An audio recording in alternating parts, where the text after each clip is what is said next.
na si Secretary, no, gusto natin magkaroon ng opportunity ni ma-air out din sa kanya yung napakarami po talaga nung irregularities, no, na hinaharap nitong PUVMP na sinasabi ninyo, no.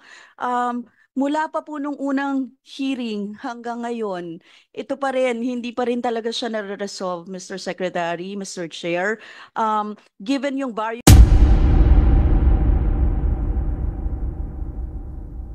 you. The Honorable Arlene Brosas is recognized.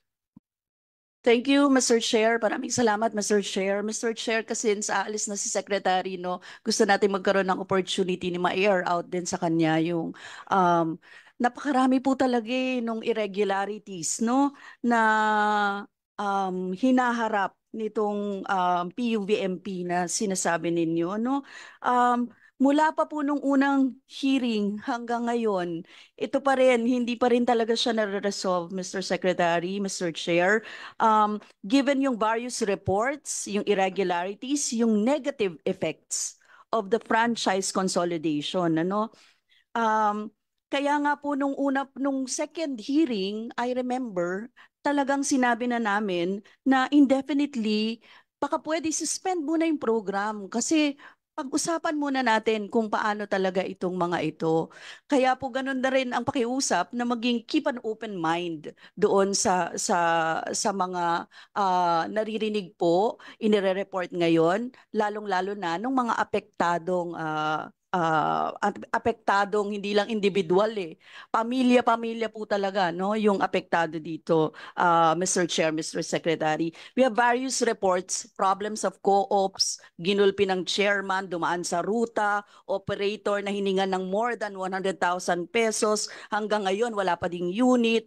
Yung kina Obet Martin, narinig nyo naman po, after consolidation, modernization, inalis sila. Hinuhuli din for traffic violations, nagkakaroon ng requirements na kailangang nakakonsolidate para mabawi ang lisensya. Kung hindi, wala na, ano na siya. Affidavit of complaint against corporation. Meron po, may mga ganun, ano, may sa Granada Transport Corporation, sa United Negros Transport Cooperative, non-issuance of receipts, non-issuance of copy of payments amounting to 10 million, statement of account and transaction papers, nire-request sa land bank, hindi binibigay. Mr. Chair, napakaraming problema, in short, and irregularities na kailangang asikasuhin dito. Kaya po ganun na lang, no, na talagang ang sinasabi namin sa inyo na kailangan makapag-recommend na ang DOTR, no, na isuspinde, ipahinto yung franchise consolidation. Kung hindi mainto, kayang tanggalin ng deadline, ano, Mr. Chair. So, tapos isa rin po sa mga problema, syempre yung LPTRP, laging behind siya.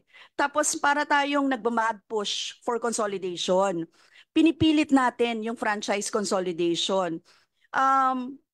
Pwede naman po, no, hindi naman kailangang nakakabit itong franchise consolidation dito sa LPTRP. Tama po ba, Mr. Chair? Tama po ba na hindi naman kailangan nakakabit itong local public transport route plan sa consolidation?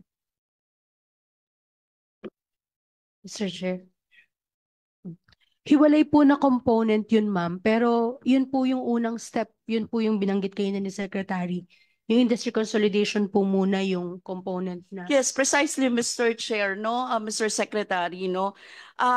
Napag-usapan namin dito sa hearing na ito, posible talagang may paglabag sa konstitusyon, ano, kaugnay sa pagpapatupad ng franchise consolidation dahil sa pangungumpiska ng prangkisa at sa pilitang pagpapasali sa mga kooperasyon at co-op.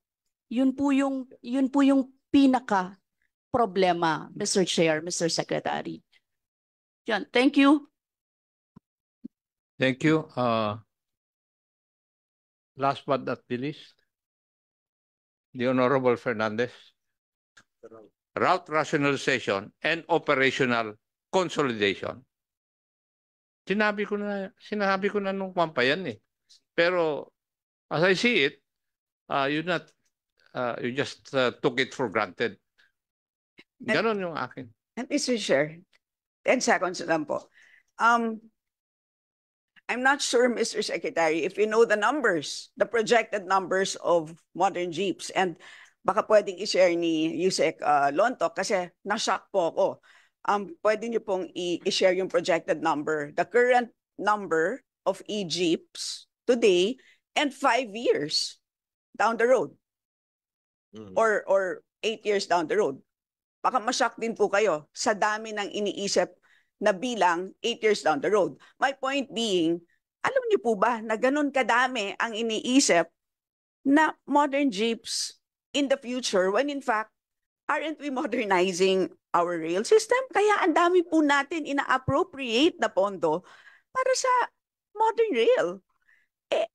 Paano po yun? Anong iniisip po natin? Hindi po dapat intermodal ang transportation? Hindi po ba mahabang rail system yan at meron niyang stops? So, ano pong balak? So, habang tayo nag-i-invest ng pagkalakalaking pondo sa isang modern railway system throughout the country, meanwhile, bili tayo ng bili ng modern jeeps. So, hindi po maliwanag, hindi clear kung ano ang bilang. At dapat malaman natin kung how all of these numbers are related. Kaya nga po dun sa ating PUB modernization program, no, we will not require acquisition of modern vehicles, no, until after we complete the LPTRP, no. Yes, but Mr. Chair, that's in the Excel file that was shown to us in the last hearing. So yun po yung sinasabi po ni Mr. Chair na sana po ayusin po natin itong mga plano na pinipresenta po niyo dito sa amin. Hindi po tayo dito naglolokohan, hindi po ito larong buko. Seryosong bagay po ito. Sana po pag maharap po kayo dito ay seryoso po nating talakayan. Salamat, Mr. Chair. I yield.